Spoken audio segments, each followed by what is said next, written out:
Après plusieurs années au Parlement hongrois, Viktor Orbán est élu chef du gouvernement une première fois en 1998.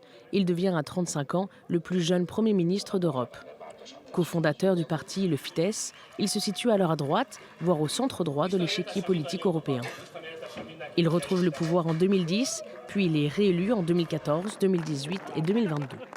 Dans un virage conservateur, il met en place des mesures pour préserver le pouvoir d'achat des Hongrois, gèle des prix de l'essence et de certains produits alimentaires de base, augmente le salaire minimum, les retraites et distribue une prime de naissance au troisième enfant.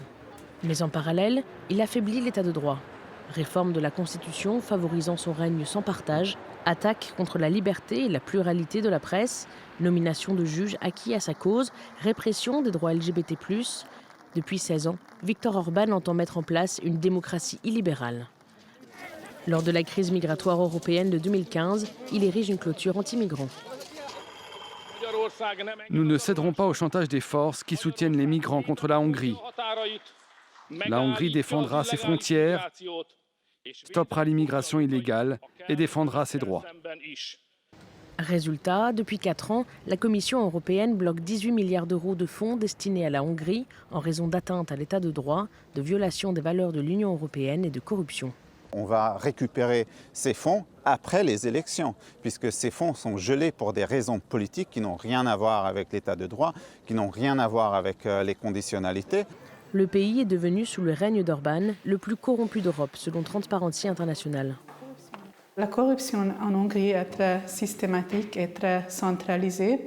Ça veut dire qu'on utilise le mot la capture de l'État. Depuis 2-3 ans, les gens commencent à réaliser que la corruption a un effet sur leur vie aussi. Le niveau des services publics est beaucoup plus bas à cause de la corruption. Si Viktor Orbán affiche volontiers sa proximité avec Vladimir Poutine, qu'il a rencontré 14 fois, la Hongrie est désormais soupçonnée d'avoir transmis à la Russie des informations sensibles discutées par ses partenaires européens.